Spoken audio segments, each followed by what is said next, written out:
Pernahkah kamu merindukan seseorang yang sudah lama meninggal? Lalu tiba-tiba, di suatu malam yang sepi, orang itu benar-benar pulang?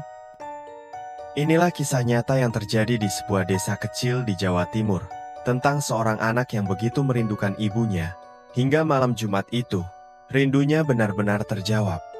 Tapi tidak dengan cara yang bisa diterima oleh akal manusia.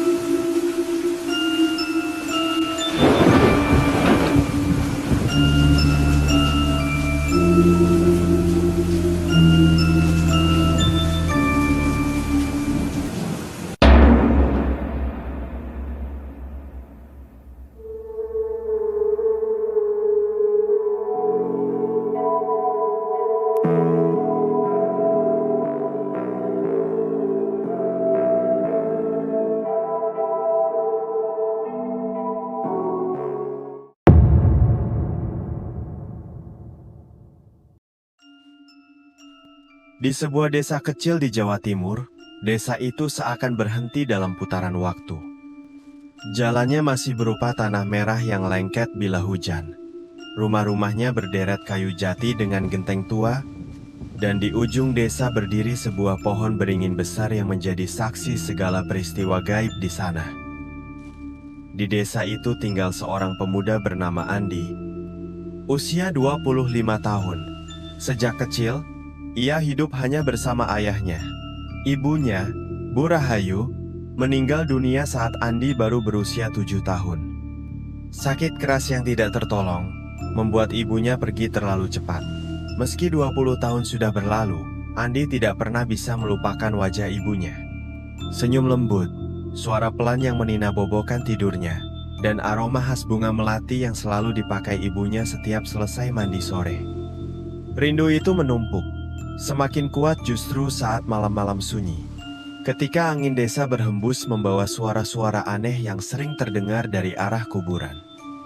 Hari itu, Kamis sore, desa diguyur hujan deras. Petir menyambar berkali-kali, membuat tanah basah dan licin. Menjelang maghrib, Andi duduk di teras rumah sambil menatap jalan desa yang sepi. Ayahnya sedang pergi ke rumah tetangga untuk rapat dusun. Andi hanya sendirian di rumah tua itu. Angin masuk lewat celah jendela, membawa aroma tanah basah bercampur bau anyir yang sulit dijelaskan. Saat azan Isya berkumandang, hujan mereda, meninggalkan kabut tipis. Desa yang biasanya ramai suara jangkrik, malam itu terasa lebih sunyi dari biasanya. Hanya sesekali terdengar lolongan anjing di kejauhan. Andi menyalakan lampu teplok, duduk di ruang tengah. Entah mengapa, rasa rindu pada ibunya begitu kuat malam itu. Ia menutup mata, seakan mendengar suara lembut ibunya memanggil. Andi, sudah makan nak? Jantungnya berdetak kencang. Ia membuka mata cepat, tapi hanya sunyi. Sekitar pukul 11 malam, ketika Andi hampir tertidur di kursi, tiba-tiba terdengar ketukan pelan di pintu depan rumah. Tok, tok, tok.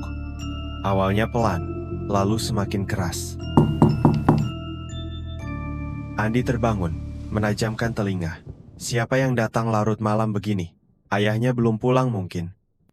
Tapi biasanya ayah selalu masuk lewat pintu samping, bukan pintu depan. Dengan hati-hati Andi mendekati pintu. Ia menempelkan telinga ke kayu pintu yang sudah lapuk. Dari luar terdengar suara lirih seorang perempuan, lembut namun serak. Andi, ibu bukakan pintunya nak, ini ibu. Andi terperanjat, tubuhnya gemetar, darahnya seakan berhenti mengalir. Itu suara yang ia kenal betul, suara ibunya. Bu, itu benar ibu? Serunya dengan suara bergetar. Namun, akal sehatnya mencoba menolak. Ibunya sudah meninggal 20 tahun lalu. Tidak mungkin, tidak mungkin. Andi mundur, napasnya tersengal. Tapi rasa rindu yang bertahun-tahun menumpuk mengalahkan rasa takutnya. Ia melangkah ke jendela, mencoba mengintip keluar. Saat tirai tipis itu tersibak, wajah pucat seorang perempuan muncul di balik kaca. Matanya sayu, rambut panjangnya basah menempel di pipi. Senyum lembut menghiasi wajah itu. Itu, ibunya. Andi terisak. Air matanya jatuh tanpa bisa ditahan. Bu, benar ibu. Ibu pulang. Sosok itu mengangguk pelan. Namun ada sesuatu yang aneh. Matanya terlalu kosong. Kulitnya terlalu pucat, seakan tak lagi dialiri darah. Dan di lehernya, samar terlihat bekas lebam hitam melingkar. Tanpa sadar, Andi membuka pintu. Sosok perempuan itu berdiri di ambang pintu, mengenakan kebaya lusuh berwarna putih kekuningan. Aroma bunga melati langsung memenuhi ruangan. Ibu pulang untukmu, Nak. Katanya dengan suara lirih. Andi berlari dan memeluk ibunya. Ia menangis sejadi-jadinya.